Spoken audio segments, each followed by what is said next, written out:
همه ما که اینجاییم هم چیزای خوب تو زندگیمون هست، هم چیزای بد هستش. یه روزایی چیزای خوب رو بیشتر میبینیم، خوشحالیم، فلانیم، یه روزایی چیزای بد رو میبینیم و مهم نیستش، چون حتی اگه مساوی اتفاق بیفته، تعداد خوبا و تعداد بدا تو هر دو روز مساوی باشه، اینکه ما تصمیم گرفتیم به کدوم نگاه کنیم باعث میشه اون رو بیشتر احساس کنیم. right؟ دوباره برمیگردم به changing your focus، تمرکزتون رو روی چی گذاشتید.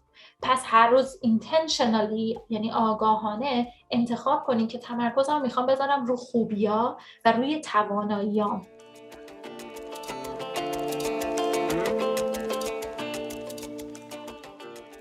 درسته همیشه تو ریاضی 1 و 1 با هم جمع بشن میشن 2، ولی تو واقعیت تو از people ما کنار هم که هستیم، 2 تا آدم خیلی بیشتر میتونن در کنار هم کار کنن تا 2 تا جدا برن، هر کدومشون خودشون جدا بخوان کار کنن.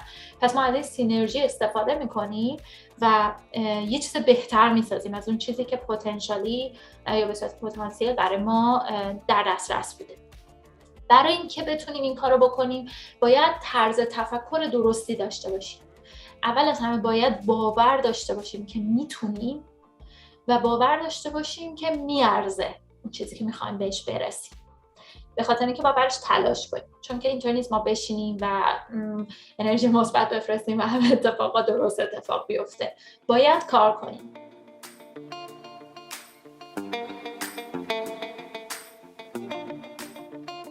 توی هر چیزی، توی هر جایی که هستیم و میخواین که به موفقیت برسین، 80% موفقیتتون از سایکولوژیتون میاد و از مایندستتون. اینکه چی فکر میکنین، چه باوری دارین و چه سوالایی از خودتون میپرسین باعث میشه که اون نتیجه هایی که میگیرین مشخص بشه. خب شنیدین همچین میگن سوالای خوب بپرسی نتایج خوب میگیری. به خاطر همین ما همیشه باید اول با مایندست شروع کنیم.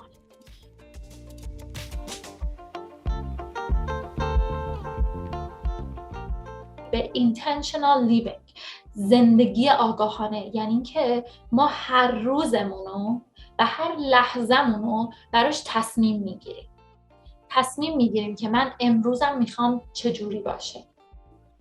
امروزم اینکه چجوریه بر اساس اهداف بلند مدت من میاد. پس باید اهدافمو بدونم، هم اهداف بلند مدت، هم میان مدت، هم کوتاه مدت، که اون وقت بتونم امروزمو و بعد این لحظه‌مو برنامه‌ریزی کنم.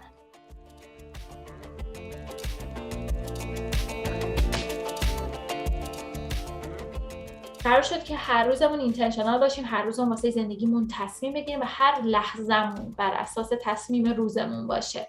چطوری؟ اینطوری که یک گولی میذاریم و بر اساس اون اینجا. حالا چه گولی بذاریم؟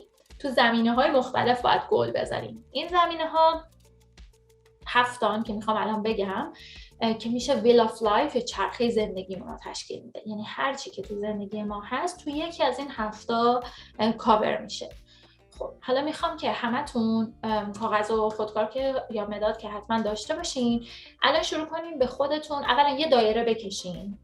بعد میخوام بهتون بگم که امتیاز بدین. منم اینجا میکشم که ببینید. یه دایره بزرگ بکشین، میخواین 7 قسمتش کنین. خب یه نقطه وسطش بزنین، بعد 7 تا خط بکشین. خب 6 تا نیست، 7. اگه خیلی هم وسواسین 27 درجه حدوداً.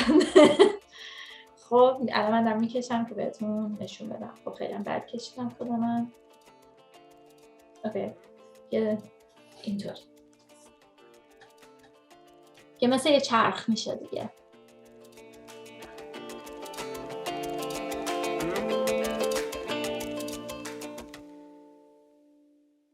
حالا این چیزایی که میگم و میتونین توی این قسمت رو بنویسین، میتونم بیرونش بنویسین. من پیشنهاد میکنم بیرونش بنویسین که تمیزتر بعد بتونین توش رو رنگ کنین.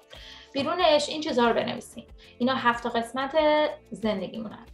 اول فیزیک میتونیم بنویسین، در واقع هلتمونه، سلامت جسم. فارسی سلامت جسم. یا هلتم.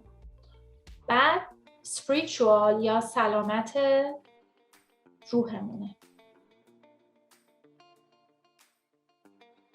بعد intellectual یا شعور و آگاهی.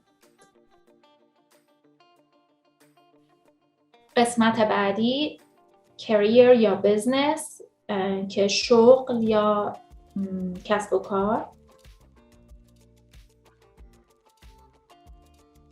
قسمت بعدی فایننس یا امور مالی.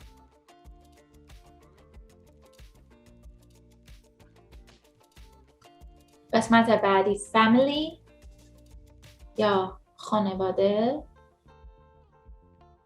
و قسمت آخر سوشال یا زندگی اجتماعی. بعضیاتون قبلا تو ورکشاپ من بودین این کار رو انجام دادیم، ولی دوباره انجام بدین و روی این کاغذ شماره تاریخ بزنید. خب این کار رو کلا من پیشنهاد میکنم هر کوارتر، یعنی هر فصل، هر 3 ماه یه بار این کار رو بکنید. خیلی بهتون کمک میکنه که برین جلو توی اون زمینه‌هایی که لازم دارید. فکر نکنین چون یه بار انجام دادین it's enough. خب هر فصل اگه این کار رو بکنین خیلی مفیده.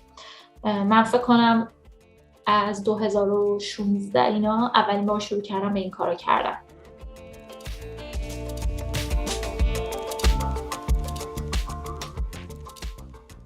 از نظر شما سلامت جسم یا یه آدم سالم از نظر جسمی باید چجوری باشه؟ هر چی که میبینین اون میشه استاندارد شما. خب یعنی چی؟ یعنی مثلا با خودتون میگین باید وزنش اینقدر باشه، چه میدونم چربی خون نداشته باشه، نمیدونم فشارش فلان باشه، فلان فلان. میدونین هر چی که تو ذهن شما هست.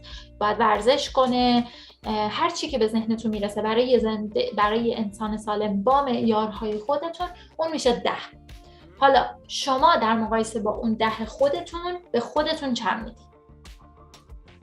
پس مهم نیست که استاندارد روشا چیه یا استاندارد سولماز چیه. سولماز برای خودش میذاره امتیاز میده، من برای خودم. قرار نیست هیچ کسی اینجا با اون یکی مقایسه بشه، فقط خودمون با خودمون. خب پس دونه دونه بریم جلو. سلامت جسم به خودتون امتیاز بدین. من دونه دونه میگم که کسی طولانی روی یک سکشن نمونه. خیلی هم وسواسی نشین دیگه. حالا من 5.5 به نظرم میدم و از این کارا دیگه نکنید. که به خودتون سخت نگیرین، بدین بره، برای اینکه میخوایم یاد بگیریم داریم چیکار میکنیم و مهم اینه که عملیش کنیم. حالا یه امتیاز کم و زیاد به خودتون بدین، اتفاق خاصی نیست.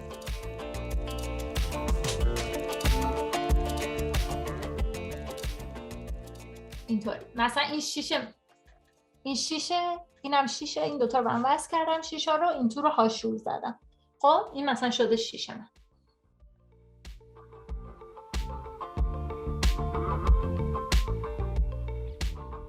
ریچوال سلامت روح یعنی چی؟ مثلا باز میگم از نظر خودتون.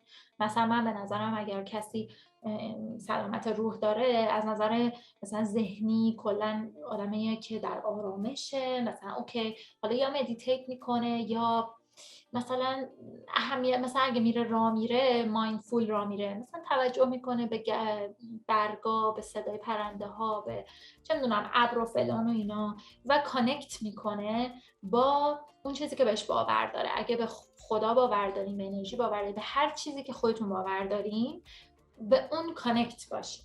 خب یعنی اون سلامت روحتون، چون شما فقط این جسم نیستین دیگه، اونی که اون توه و شعور داره، اون چقدر بهش کانکتین، چقدر حرفشو میفهمین، چقدر درکش میکنین، چقدر ازش تیک کیر میکنین.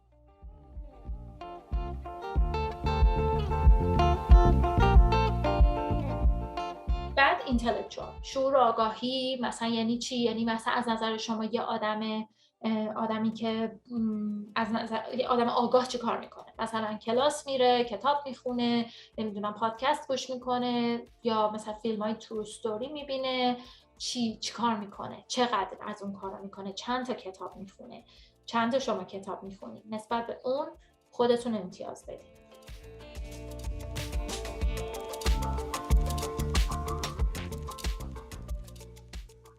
بعدی بیزنس یا کریرتونه. اگر کارمندین، از نظر کاری کجایین؟ حقوقتون دوست دارین چقدر باشه؟ چقدره؟ سمتتون دوست دارین چی باشه؟ چیه؟ خب اینجوری مقایسه کنید. تو مسیر رشدین یا نه؟ به خودتون امتیاز بدین. اگه بیزنس دارین، بیزنستون میخواین چقدر در بیاره؟ داره چقدر در میاره؟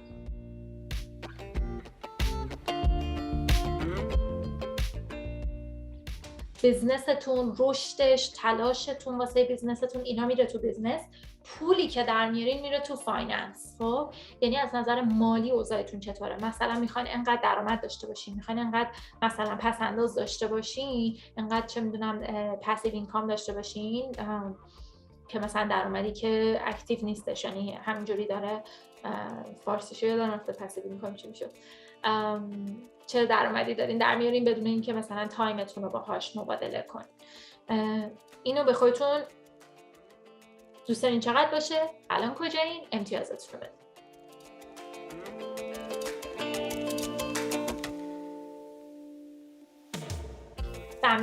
فامیلی یعنی زندگی خانواده درجه یکتون. اگه ازدواج کردین یعنی همسرتون و بچه هاتون، اگه ازدواج نکردین یعنی پدر مادرتون. میتونه دوست دختر دوست پسر نام باشه دیگه، اونا میره تو همون فامیلی.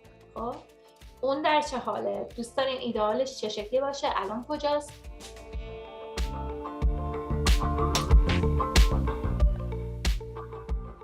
سوشال میشه زندگی اجتماعی، یعنی رابطه شما توی اجتماع. دوست دارین چند تا دوست داشته باشین، چند تا دوست درست حسابی داشته باشین، چند تا دارین واسش چقدر کار میکنین، حتی تلاشتون هم امتیاز میتونین به خودتون بدین. میگم اینا همه قرار نیست کسی شما رو قضاوت کنه، اینه که خودتون دارین به خودتون امتیاز میدین.